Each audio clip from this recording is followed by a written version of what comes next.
Donc, bonjour à toutes et à tous. Merci pour votre présence et bienvenue. Donc, je vous propose tout d'abord de faire un tour de table rapide. Donc, votre nom, votre prénom, voilà, et votre structure. Je pense que ça suffira dans un premier temps, sachant que vous aurez l'occasion de vous réexprimer. Donc, je vous laisse la parole, madame. Allez-y. Oui, bonjour à tous, à toutes. Yota Milona, je travaille au pôle de compétitivité Polyméris. Je suis chargée de développement. Ok. Annick Noël, je fais partie du Crépan, association environnementale, où je suis guide nature sur l'Estran, d'où mon choix d'atelier. Bonjour à tous, Stéphanie Ledevin, je suis chargée de mission économie circulaire à Bayeux Intercom, où nous avons un peu de littoral, mais pas que. Donc Solène Pessy, je suis en service civique au FNE Normandie. Bonjour à tous, Marie Francou, je travaille à l'Union régionale des CPIE de Normandie et je suis chef de projet littoral, notamment sur des questions de déchets aussi. Merci.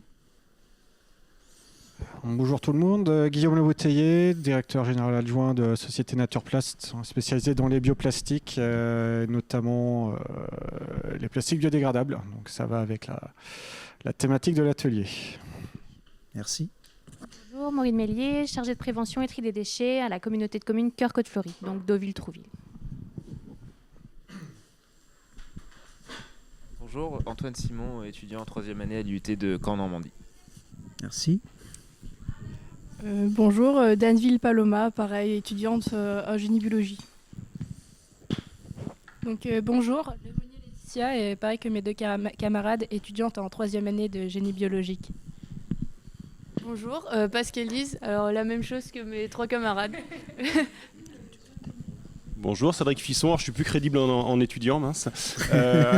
Chargé de mission groupement d'intérêt public Seine-Aval, donc je m'intéresse plutôt au fonctionnement environnemental de l'estuaire de la Seine, notamment pour qualité des eaux et pollution plastique. Merci. Bonjour, Maud Demange, communauté urbaine Caen-la-Mer, je suis responsable du pôle études au service déchets. D'accord. Et Jean-Luc Romain, je suis responsable de la collecte en porte-à-porte à Caen-la-Mer aussi, communauté urbaine Caen-la-Mer, avec notamment une partie un peu sur le littoral de Ouistreham à Lyon-sur-Mer. Ok, merci. Laurent, peut-être après. Laurent, oui. Bonjour, Laurent Dumont, responsable du bureau des espaces littoraux, estuariens, marins à la DREAL de Normandie. Ce qui est intéressant, c'est qu'on a un petit panel... Ah, trois personnes sont arrivées depuis. Vanessa Maguin, coordinatrice animatrice d'une association sur Caen qui sillonne la Normandie sur comment réduire l'impact de l'homme sur son environnement. Ok, merci. Bonjour, Lisiane Bell, je suis chargée de développement territorial à la région Bretagne sur les sujets déchets et économie circulaire. Bonjour, Alexandre Farcy, Biomasse Normandie. Et moi, je suis coordinateur de l'Observatoire déchets, ressources et économie circulaire de Normandie. Merci. Séverine, je vais te laisser la parole avant de démarrer l'atelier. Donc, bonjour, moi c'est Séverine, je suis à la région Normandie. Et comme vous l'avez vu tout à l'heure, pour ceux qui ont suivi la conférence, on a une concertation actuellement sur le plan, la stratégie plastique. Et donc, je vais vous distribuer un document qu'il faudra remplir et apporter en haut, en face de où vous avez mangé tout à l'heure, en haut des marches. Et donc, c'est à vous de valider ou non les actions et de mettre quels acteurs vous souhaitez mobiliser aussi sur ces actions. Voilà, j'ai fini. Merci Thierry. Merci, ça fut rapide. Alors, donc, je vais co-animer l'atelier avec Laurence Dusmel. Et je suis, moi, Thierry Perrier, donc je suis du pôle Aquimer, donc qui est un pôle de compétitivité sur la valorisation des produits aquatiques. Et animateur du club Ecomer, donc c'est le club mer économie circulaire. Voilà, où l'objectif, c'est de sensibiliser notamment et de développer des projets d'économie circulaire pour les filières de la mer. Et donc moi, je me présente rapidement. Laurent Ségon-Massé, donc je travaille au SMEL, qui est un centre technique et de recherche appliquée. J'ai en charge le pôle pêche. Et donc, le sujet des plastiques nous intéresse depuis quelques années, et notamment la collecte et la valorisation de tout ce qui est lié aux activités de pêche et conchylicole pour trouver des solutions de valorisation. d'abord de réemploi, de réduction, mais aussi de valorisation. Ok, Commence, oui, Thierry ? allons-y. Alors, donc cet atelier d'une heure va se dérouler en 3 temps. Dans un premier temps, on fera plutôt les constats et les conséquences du plastique sur le littoral normand. Dans un deuxième temps, c'est de montrer aussi à la fois les initiatives, les projets et les actions qui peuvent être développées aujourd'hui. Et dans un troisième temps, c'est de réfléchir à ce qu'on pourrait faire en plus par rapport à l'existant, voire soit à partir des solutions existantes, aller encore plus loin, soit trouver de nouvelles solutions. On le verra plus en détail tout à l'heure. Alors juste rapidement, ça a déjà été expliqué ce matin, notamment par Stéphane Le Diraison. C'est 10 à 15 millions de tonnes de plastique qui sont déversés dans les océans. Donc ça représente aujourd'hui à peu près 5000 milliards de morceaux de plastique qui flottent dans nos océans. Pardon. Et que aujourd'hui, quand vous voyez aussi la courbe de production du plastique qui est en 1950 était à 1,5 million de tonnes et aujourd'hui on est presque à 400 millions de tonnes et que les projections font qu'en 2030 on sera à 500 millions de tonnes de produits plastiques fabriqués et à l'horizon 2050 on peut atteindre jusqu'à 1 milliard de tonnes.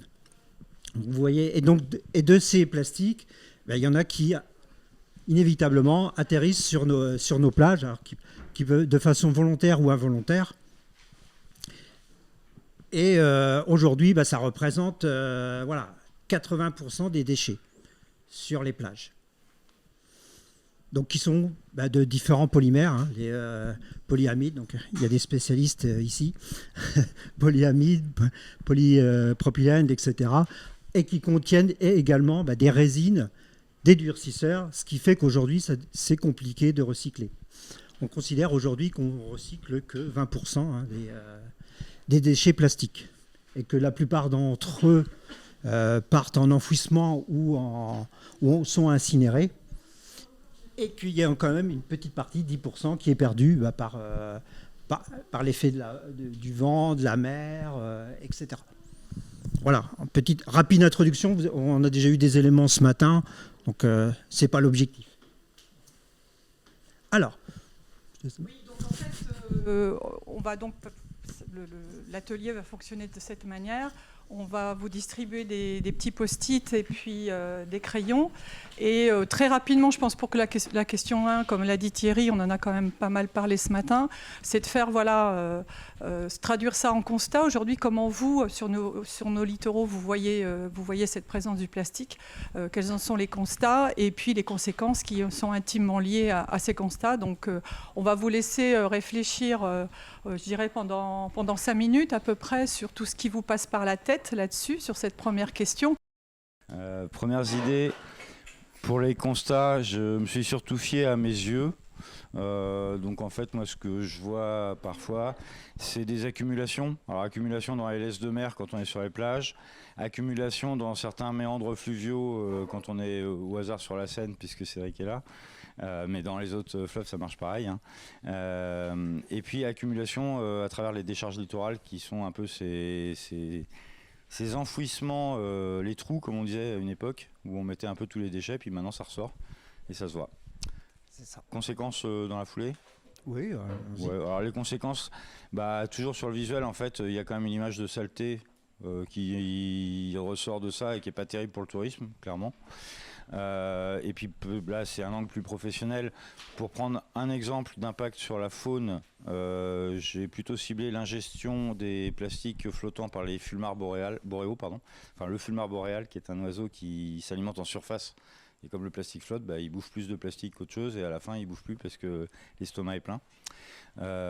Et après, ça, c'est plutôt des copains qui me le rappellent sans cesse. Les microplastiques, on les a évoqués. Donc là, on ne les voit pas. Nous avons aujourd'hui des microplastiques, mais quand on voit les courbes de production de plastique, nous n'avons rien aujourd'hui en microplastique. C'est-à-dire que les plastiques qu'on voit à l'œil nu aujourd'hui sont nos microplastiques de demain, et là on n'a aucune idée de ce qui nous attend. Voilà. Merci. Est-ce que quelqu'un veut commenter un peu ces... Oui ? Allez-y, Marie. Du coup, c'est sur les constats. Enfin, j'ai rappelé des choses qui sont assez communément dites sur le pourcentage de déchets qu'on va retrouver sur nos littoraux. Je vois plus mon post-it. Du coup, en fait, communément, on dit qu'on a 80%. Ok, merci. Oui, 80% des déchets marins qui proviennent de la terre. Et du coup, on parlera peut-être de la plateforme Zéro Déchet Sauvage après, mais sur les relevés, les ramassages de déchets qui ont été réalisés en Normandie, on monte à 74% de plastique sur tout milieu confondu, que ce soit en zone urbaine, sur le littoral, dans les fleuves. Et juste sur le littoral, on monte à 80% de plastique. Donc sur tous les ramassages qui sont réalisés, on a 80% de plastique sur la totalité des déchets caractérisés. Donc ça reste quand même quelque chose d'assez important. Et les deux grosses filières qui ressortent, c'est le tabac et l'alimentation avec les emballages alimentaires. Voilà. Okay, merci. Est-ce que une autre personne veut... Guillaume, vas-y. Donc au niveau du constat, ce que j'ai voulu mettre en avant de mon côté, c'est plutôt au niveau de la typologie de déchets en fait, et des activités desquelles ils sont issus. Donc on a les déchets issus des activités de la pêche en fait, qu'on peut peut-être... Pas que, non, mais justement, voilà. Mais justement, voilà. Donc, une typologie, je dirais qu'on peut presque s'attendre à retrouver, puisque c'est une activité marine, et les déchets qui sont issus des autres activités humaines, en fait, qui eux, n'ont absolument rien à faire là. Aucun déchet n'a rien à faire sur le littoral. Et donc, c'est des causes différentes, finalement, et sûrement des actions différentes, en fait, à mener, peut-être plus techniques sur les activités, sur les déchets issus des activités de pêche, et peut-être plus au niveau comportemental et amont, réduction d'utilisation, sur tout ce qui est lié aux autres activités. Au niveau des conséquences, je pense que je rejoins ce qui a été dit auparavant, au niveau pollution, toxicité et autres, et puis... Petit truc en plus aussi, ça contribue beaucoup au plastic bashing, à la mauvaise image des plastiques, qui n'ont pas que des désavantages non plus. Voilà. Exactement. Merci. Oui. Et conchiliculture, oui, voilà.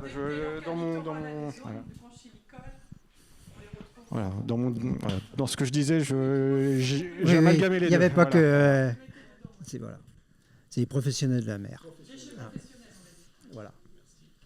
Sur les constats, donc les macroplastiques, ça, on en voit, c'est clair. Les microplastiques, on en retrouve dans l'eau, dans les sédiments, dans les organismes aquatiques, dans toutes les espèces qu'on a regardées, on en a retrouvé.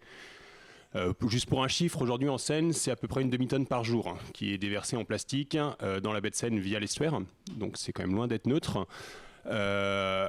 Après, si on regarde le chiffre un peu différemment, ça fait jamais que 10 grammes par personne par an sur le bassin versant de la Seine. Donc ce qui veut dire que... c'est un problème qu'on aura quand même toujours à gérer, même avec un taux de fuite très faible. Donc même si on ferme tous les robinets, on n'a pas forcément résolu le problème, d'autant plus qu'on a pas mal de zones d'accumulation historiques qui sont là depuis 20, 30, 40 ans, qui aujourd'hui sont un vrai problème avec élévation du niveau marin, tempête, etc., qui pourront remobiliser ces secteurs-là. On a vraiment les apports actuels avec des solutions, des choses comme ça, mais on a aussi un héritage à gérer. Et ça aussi, c'est quelque chose de très important, surtout sur certains secteurs du littoral, sur les estuaires. Sur les conséquences, on voit des impacts sur ce qu'on appelle la fitness, donc l'état de santé des différents organismes aquatiques. Je vais rester côté environnement, pas parler de santé humaine, mais on voit des impacts qu'on identifie, mais qu'on ne va pas forcément relier à la pollution plastique en tant que telle. Ça a plus des effets qui sont liés à un cocktail de contaminants, plastiques, chimiques. Enfin, les plastiques, c'est de la chimie, donc c'est plutôt, c'est pas le plastique en tant que tel, c'est plus ces constituants qui peuvent exercer une toxicité. Et on est dans un cocktail de polluants chimiques. Et quand on va parler des conséquences, en fait, faut pas forcément voir la conséquence physique du macroplastique qui va perforer l'estomac. Enfin, ça, c'est très visible. C'est un vrai problème, mais plutôt l'expression de leur toxicité via les microplastiques et qui va s'additiver ou s'ajouter à toute la pollution chimique qu'on a aussi. Donc voilà, pour élargir un petit peu quand on parle des conséquences, cette problématique-là. Merci. Est-ce qu'il y en a d'autres personnes qui veulent s'exprimer? Les étudiants, vous voulez vous exprimer? Ouais, vous avez votre vision de... Moi, sur mon post-it, au niveau des constats, j'avais remarqué que, vu que je me balade assez régulièrement au niveau des plages, pour mon ressenti en tout cas au niveau des plages du littoral normand, j'ai vu très peu de déchets plastiques sur les plages. Par exemple, si je prends du Calvados, par exemple, si je prends Courseulles-sur-Mer, je sais qu'ils ont été très longtemps une plage où il y avait 0 déchet dessus, où ils faisaient super attention à ça, même en période touristique. Et vous savez pourquoi ? Pour la préservation de... Non, mais pourquoi il n'y a pas de plastique sur le littoral ? Je pense que c'est une question de mentalité. Ça dépend de... Non, mais c'est juste une question... je pense que c'est une question de mentalité parce que nous, je sais, quand on va à la plage, vu qu'on va à la plage régulièrement et qu'on y est exposé et qu'on est conscient des enjeux, on fait super attention à tous nos déchets plastiques et quand on en vend, on les récupère. Donc si tout le monde faisait... je pense que c'est ce qui joue aussi sur l'absence de déchets sur certaines plages en tout cas. C'est juste pour rebondir par rapport à ce qui vient d'être dit. En fait, il y a certaines plages où on va avoir cette impression de propreté parce qu'effectivement, elles sont nettoyées par les collectivités. Et c'est un vrai sujet aussi, le ramassage mécanique par rapport au ramassage manuel. Et donc, du coup, il ne faut pas non plus dire qu'on veut à tout prix chercher la propreté en mettant de côté les conséquences que ça peut avoir sur l'écosystème de la plage et notamment la laisse de mer avec un ramassage mécanique. Est-ce qu'il y a d'autres idées qui ont été exprimées sur le... On a pas mal balayé, parce que si on reprend les post-it, donc l'aspect, 80% des déchets marins proviennent de la terre, donc on retrouve ça. Plastique en mer prend sa source sur terre. Des actions avec 0 déchet, comme vous l'avez évoqué, Mme Franco. Les zones d'accumulation, je crois que quelqu'un en a parlé à un moment donné, vous, je crois, toutes les zones d'accumulation des déchets, laisse de mer, zone fluviale, décharge littorale, qui met en lien avec ce que vous disiez, notamment sur gérer aussi l'historique, en fait, toutes ces zones d'accumulation de plastique d'il y a longtemps, qu'il faut aussi gérer. Tout ce qui va être présence aussi de microbilles visibles sur le littoral, microplastiques, etc. Toute la grande variété de plastiques, de toute taille, de toute forme, de couleur, dans l'eau, dans le sédiment, etc. Donc voilà, tout ça, on le retrouve là. L'idée de propagation aussi de plastique, donc ça va rejoindre aussi des zones d'accumulation à un moment donné. Et donc, voilà, partout, plastique partout, pollution à toute échelle. Voilà. Donc on a à peu près pollution, on a à peu près tout dit. Je sais pas si. Okay. Et sur les conséquences également, Alors, si on attaque les conséquences, donc évidemment pollution marine. Saleté, image, ingestion par les fulmars, les microplastiques d'aujourd'hui, mais surtout de demain. Donc, il y a une idée de ce que sera demain ces espaces. Dégradation de l'environnement, donc pollution également. Le problème d'ingestion des plastiques par les organismes marins. Pollution, impact néfaste. Santé et nature et l'humain également. Conséquences pour le paysage, les animaux, l'accumulation, là j'arrive pas à lire, arrivée inéluctable de ces déchets dans les cours d'eau et donc à terre et les océans, pollution faune-flore, toxicité humaine, mauvaise image des plastiques. Donc on retrouve toujours un petit peu les mêmes idées, décharge littorale, eutrophisation, microplastique, répercussions sur la santé humaine et les organismes, eutrophisation, impact sur le mode de vie, des populations locales, décharge littorale, santé humaine et qualité de l'eau. Macro, micro, nano, conséquences visibles, conséquences invisibles. Bon, merci pour toutes ces contributions. Donc je vous propose de passer à la deuxième. C'est plutôt à partir des constats et des conséquences qui ont été faites, est-ce que vous êtes porteur d'initiatives, de programmes, de projets qui existent aujourd'hui pour lutter contre la présence du plastique sur le littoral normand?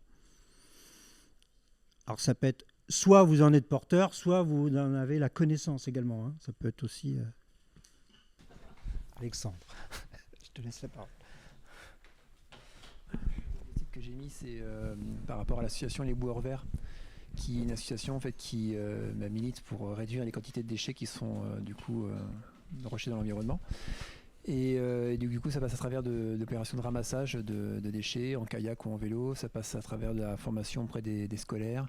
Ils ont même aussi sorti un livre, Les aventures de Thierrot, qui permet de mettre en avant un jeune garçon et héros du quotidien qui du coup œuvre dans le cadre de l'environnement.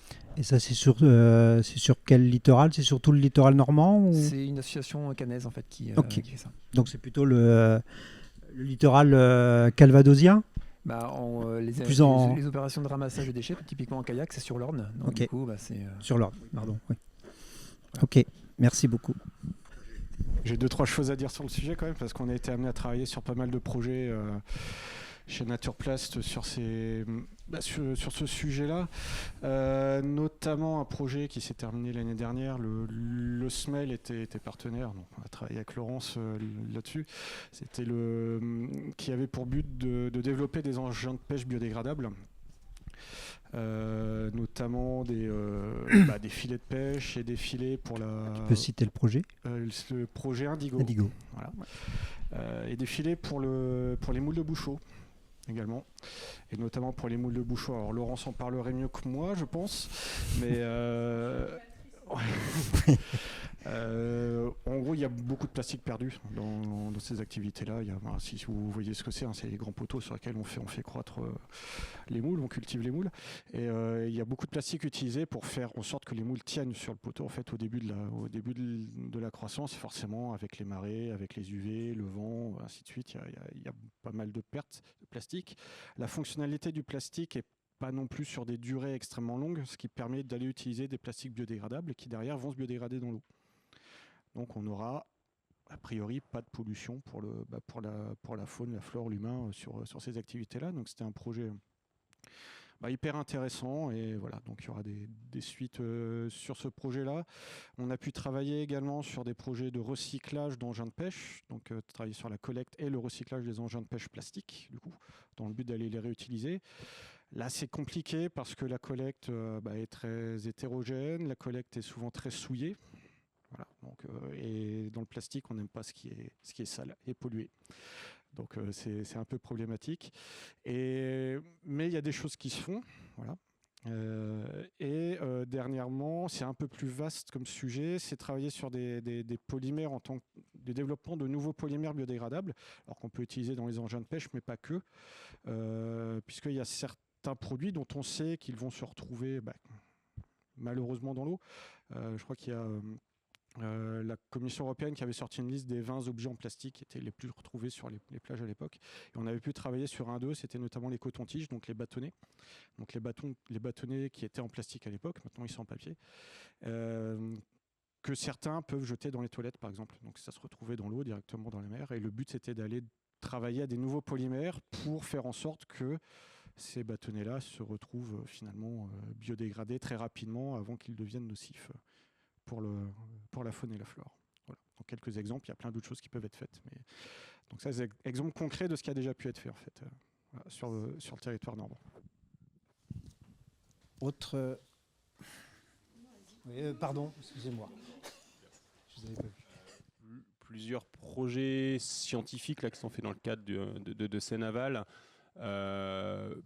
À la fois pour un peu quantifier les flux de plastique qui passent par l'estuaire et qui vont en baie de Seine, pour identifier les zones d'accumulation, pour comprendre la dynamique de ces déchets dans les estuaires. Comme il y a la marée, ça se pose, ça se redépose, ça s'accumule, enfin c'est un peu compliqué, donc il y a pas mal de bien comprendre cette dynamique-là. Et qui montre que les estuaires sont le dernier stop avant la mer. Ce matin, ça a bien été rappelé qu'une fois en mer, c'est quand même des efforts démesurés pour les ramasser. Et on a une vraie zone d'action dans les estuaires. Et ça a permis de conforter, vraiment de conforter ça, de voir où est-ce qu'on pouvait en avoir et d'aller dans ce sens-là. Des choses aussi sur les microplastiques, parce que là, il y a ce qu'on voit, il y a ce qu'on voit pas, donc de comprendre où est-ce qu'on en retrouve, quelle toxicité ils peuvent avoir. Donc là, c'est des choses aussi qu'on fait avec différentes équipes scientifiques, de comprendre la dynamique des zones d'accumulation, comment est-ce qu'elles se forment, comment est-ce qu'elles peuvent se décharger aussi, et comment est-ce qu'on peut imaginer ramasser ces zones-là et voir la reconquête du milieu derrière. Enfin voilà, d'allier cette dépollution avec une gestion des milieux aquatiques, d'allier ces deux choses-là. Donc voilà un peu pour les grandes thématiques scientifiques sur lesquelles on peut avancer. Sur les ramassages, il y a finalement beaucoup de choses qui sont faites, notamment une action qui est pilotée par le département 76 et qui est faite par Naturolin. Donc tous les jours, ils sont sur les berges de Seine à ramasser les déchets, qui sont des volumes assez conséquents qui ramassent. Des filets qui ont été mis à l'exutoire des réseaux pas des réseaux d'assainissement, des réseaux d'orage par la métropole de Rouen aussi, des choses qui sont complètement différentes, mais sont aussi assez intéressantes. Pas mal d'initiatives par divers acteurs, qui va du citoyen au chasseur, en passant par le port, par des communes, enfin voilà, pas mal de choses un peu diverses, pas forcément structurées entre elles, hein, mais il y a quand même pas mal enfin, pour le territoire que je connais quand même, pas mal de choses qui sont faites. Il y en a encore beaucoup à faire, donc heureusement qu'il y a déjà celle-ci.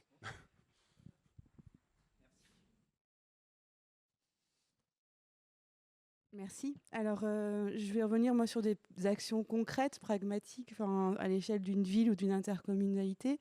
Nous, à Bayeux, par exemple, on vient de déployer un système de collecte des mégots. Vous disiez à juste titre, effectivement, que les mégots de cigarettes étaient la plaie en termes de génération de microplastiques. Donc, c'est de conventionner et d'avoir une stratégie de récolte des mégots et d'accompagnement au changement du comportement des usagers. Vous avez parlé des filets sur les exutoires d'eau pluviale. Ça a été réalisé dans le cadre de la restauration des bords de l'Or à Bayeux. On a ces filets qui ont été installés et c'est très intéressant parce qu'on peut visuellement, on peut montrer aux citoyens aussi voilà, l'impact que ça a, que les déchets circulent jusqu'à la mer. Et pour faire un lien avec cette action d'aller récolter sur les exutoires d'eau pluviale et de la circularité, j'ai pris connaissance d'une initiative, je pense que vous étiez là lundi. Il y a une jeune femme dans la Manche qui récupère les pochons d'huîtres. Voilà, et elle fait ça s'appelle les pochons, et actuellement une expérimentation pour mettre ces pochons sur les exutoires en rue pour récupérer aussi les mégots et les déchets plastiques. Donc voilà, il y a plein de choses qui se passent et qui sont intéressantes dans le cadre de la circularité. Connu. C'est pas connu et c'est pas encore déployé. Aussi ça, c'est qu'il y a un travail aussi de communication pour montrer voilà, et pour aussi inciter soit les collectivités ou les industriels à lancer ces initiatives de leur côté.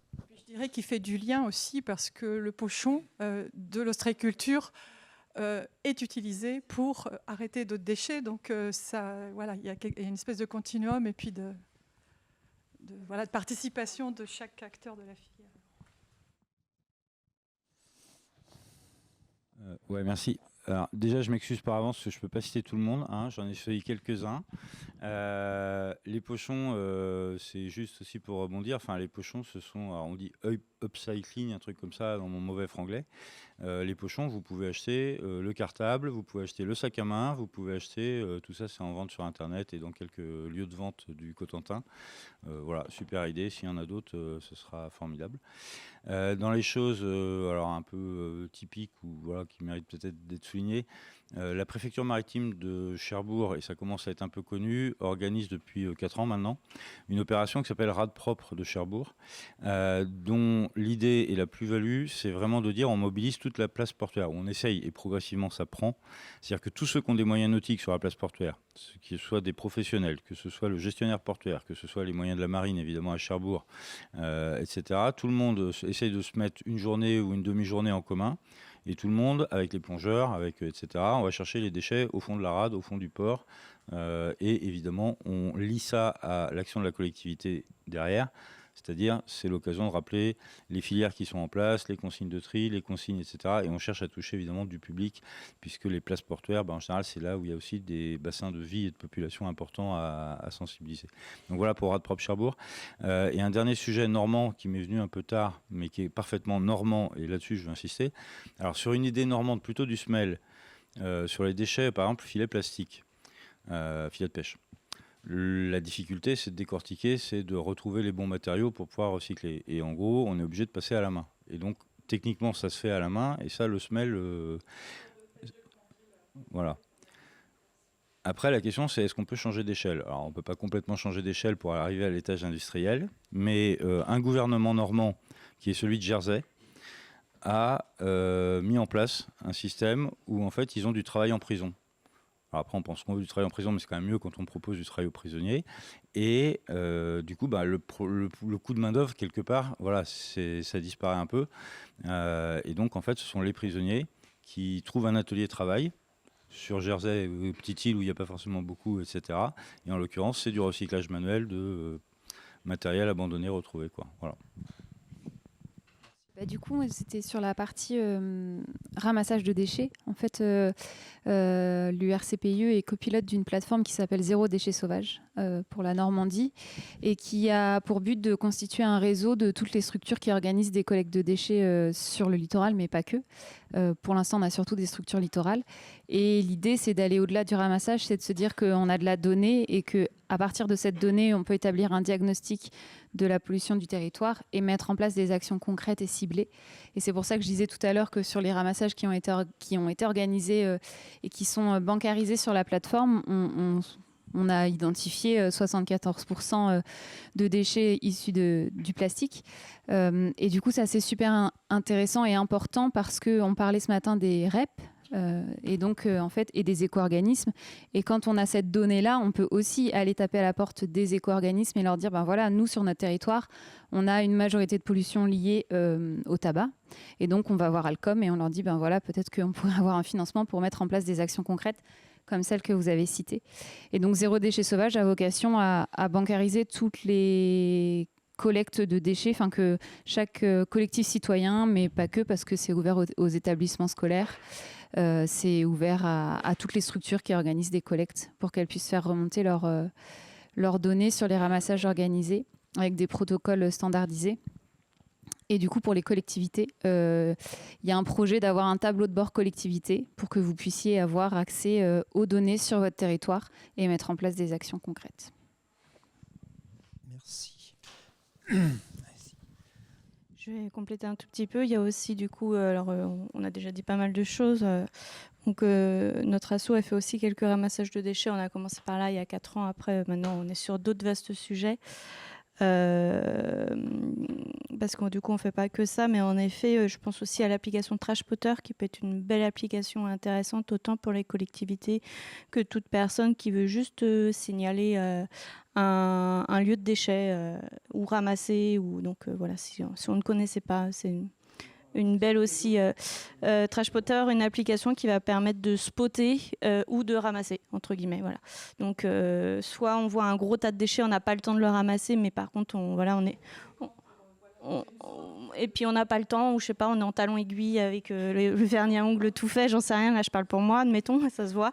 Mais voilà, on peut pas, on n'est pas dans le contexte, donc on spot, on dit là il y a un spot à ramasser, ou alors à contrario on peut aussi être une association, donc là nous ça arrive aussi qu'on ramasse aussi sur le coup, et ça permet, alors là c'est encore autre chose derrière, il y a aussi du mécénat avec une aide du coup qui n'est pas non plus énormément importante, mais il y a le geste qu'elle a aussi pour motiver aussi les associations et porter des projets citoyens. Ok, merci.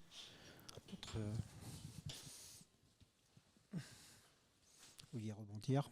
Ouais, une note à laquelle je pense qui est différente pour le coup, c'est vraiment à la source. Là, c'est des choses contre les GPI, donc les granulés plastiques industriels, où il y a pas mal de producteurs en Normandie. Ça a été rappelé ce matin qu'il y a une économie qui est quand même basée là-dessus, avec beaucoup de pertes sur les sites producteurs de ces granulés plastiques. On retrouve beaucoup en Seine et ailleurs, des pertes aussi parfois par des conteneurs ou des big bags, et des actions, notamment des inspecteurs des installations classées sur des sites autour du F globalement, pour faire en sorte que ce soit conforme à la réglementation chez des gros producteurs ou des industriels qui en utilisent, pour limiter ces fuites en amont.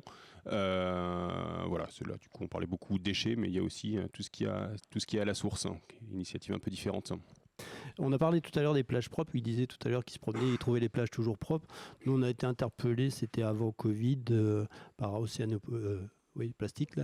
Océanoplastique sur la plage notamment de Ouistreham, pour adapter les collectes. En fait, parce que à part effectivement quelques bacs à marée, il y avait que quelques corbeilles sur le littoral, et donc on a mis en place avec la ville de Ouistreham des gros bacs qui sont sortis plus régulièrement.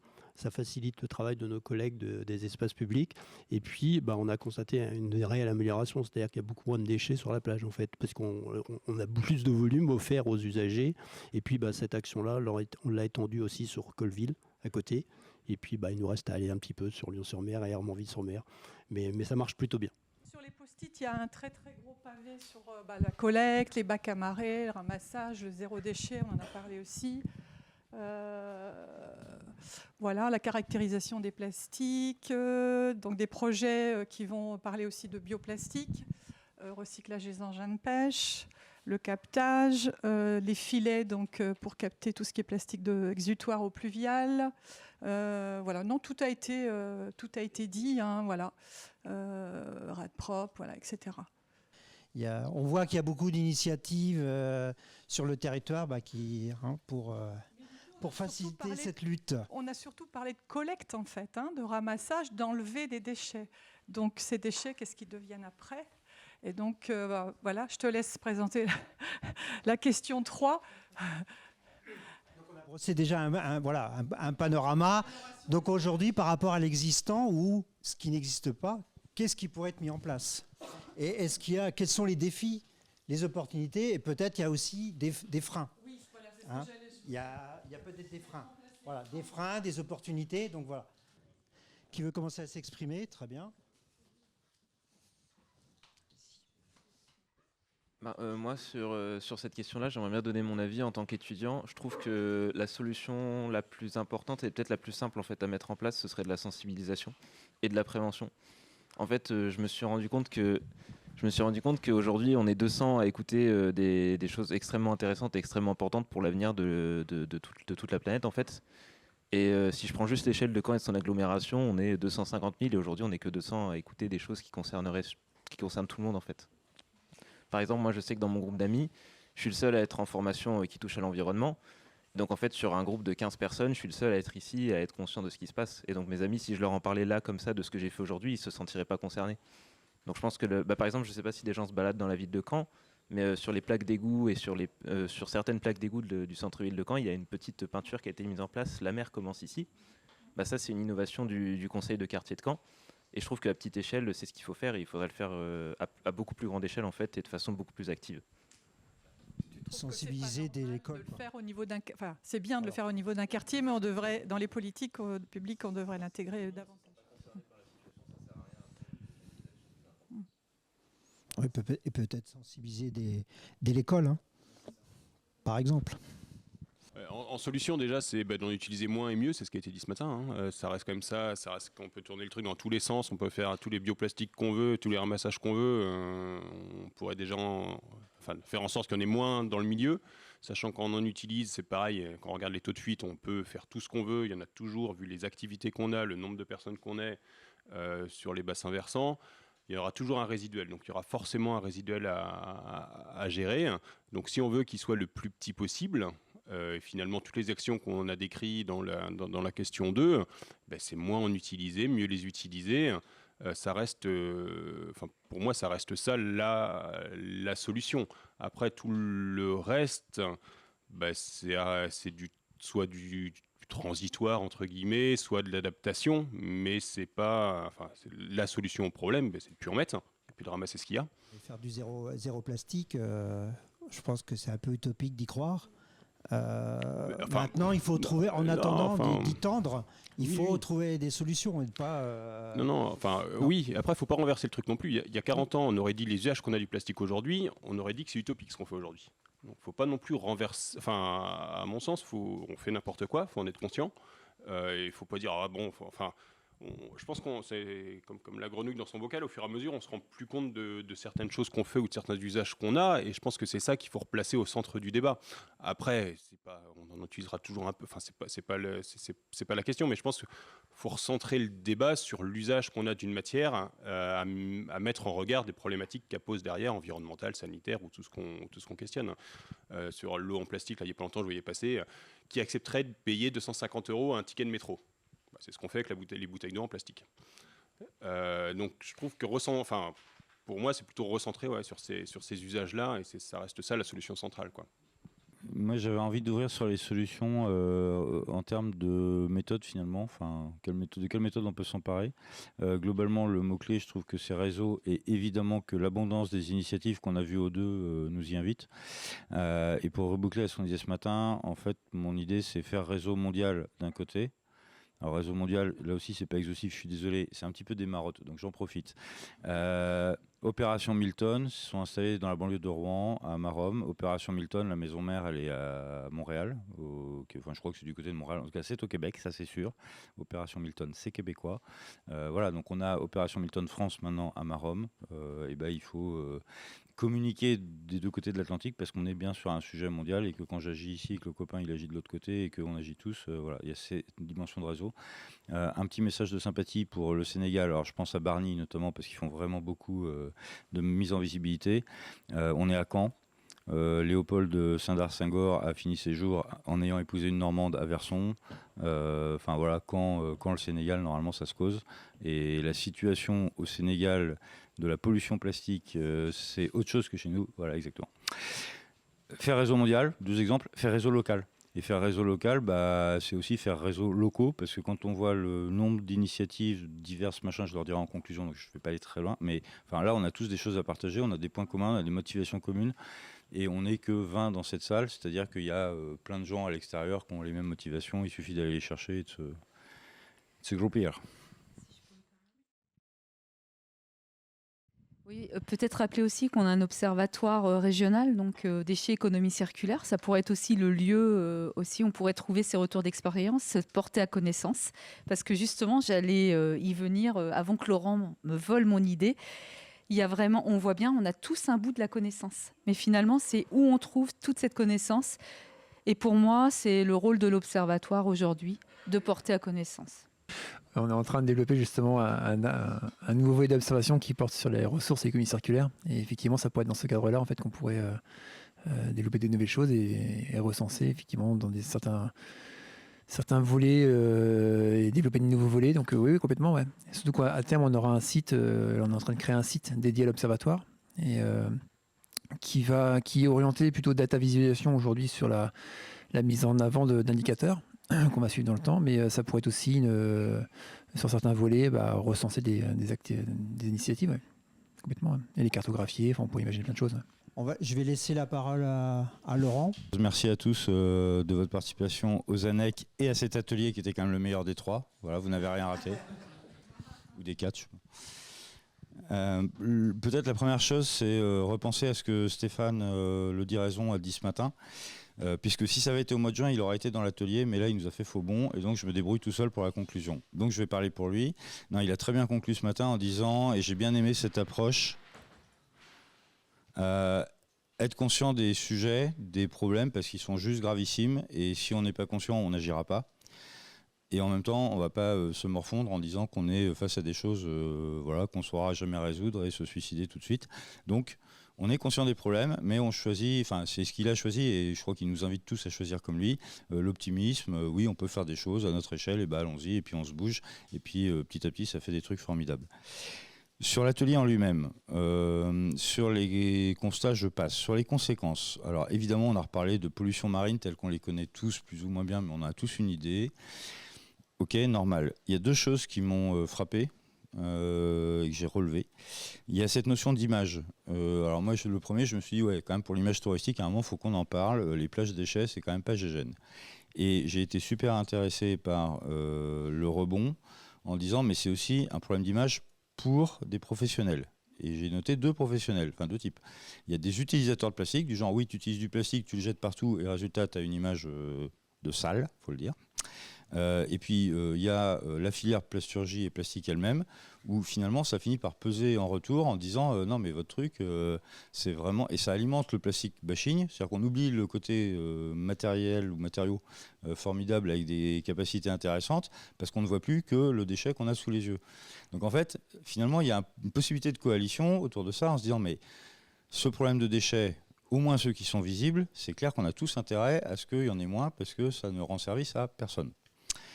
Et le deuxième sujet qui est apparu, alors qu'il n'était pas fondamentalement dans le thème de l'atelier, ni ce matin ça a déjà été dit aussi, c'est la santé humaine. Enfin, je veux dire, à un moment, on peut toujours parler d'environnement et notamment de biodiversité, notamment de paramètres divers et variés, de qualité de l'eau, de tout ce qu'on veut. On est juste en train de se voiler un peu la face parce qu'on soupçonne tous qu'il y a des effets sur la santé humaine. On ne sait pas s'ils sont très très graves, un peu graves, moyen graves, dans 5 ans, dans 10 ans, dans 20 ans ou aujourd'hui, mais c'est sûr qu'il y en a. Et comme Philippe Bollot disait, c'est quand même ce qui rassemble là aussi dans l'envie d'agir, parce que quels que soient nos intérêts, à un moment, c'est ce qui va nous réunir. Je crois qu'on a intérêt à compléter dans le suite de la démarche plan plastique, plan stratégie plastique, etc., vraiment par ce côté santé. Les initiatives, je l'ai déjà dit tout à l'heure, donc je le redis, il y en a plein, moi c'est ça qui m'a frappé, il y en a plein à tous les niveaux, il y a de la connaissance, il y a de la mobilisation, il y a du ramassage, il y a des solutions techniques, il y a des solutions moins techniques, il y a de la conviction, il y a du changement de comportement, il y a de l'éducation, etc. Bon, et ben allons-y, hein, on n'en jette aucune, on les garde toutes, et on y va. Et on invite des copains à faire pareil, et plus on sera nombreux, et plus ça le fera. Et puis sur les générations futures, moi, le témoignage il est super parce que d'abord il ne faut pas oublier que aux âges où on arrive, même en étant très très motivé, on en ramassera moins que vous, on aura moins d'idées que vous, on en fera moins que vous parce que c'est voilà. Donc c'est très bien cette question de se dire à un moment il faut faire connaître le sujet. Peut-être plus largement, bien l'expliquer, à chacun d'agir. Il faut le faire connaître évidemment aux plus âgés et aux plus anciens comme aux plus jeunes. Et derrière ça, j'en retiens vraiment cette idée que nous, notre responsabilité, surtout en tant qu'organisme public, il n'y a pas qu'une question d'âge, en fait il faut qu'on facilite, il faut qu'on se mette en situation de vous faciliter ce passage à des actions, à des expériences, à des envies, à des contacts aussi vraisemblablement entre les mobilisations associatives, les mobilisations citoyennes, les envies individuelles, et puis les filières professionnelles, et puis le monde de l'administration qui est souvent un peu fermé, lointain, etc. Enfin, il faut collectivement qu'on se rapproche, nous les pros, privés ou publics, je pense qu'il faut qu'on se rapproche de tous ceux qui ont envie de faire quelque chose, parce que vous êtes une partie de notre solution, quoi. Merci Laurent. Je vais conclure. Donc, merci à tous pour votre participation et vos contributions, et la productivité. Le nombre de post-it le démontre. Et ça va être réutilisé, je pense que dans le cadre du plan plastique. Donc merci à tous. Et puis bonne continuation sur cette journée. Et l'après-midi n'est pas terminé. Donc je vous laisse poursuivre. Merci à tous.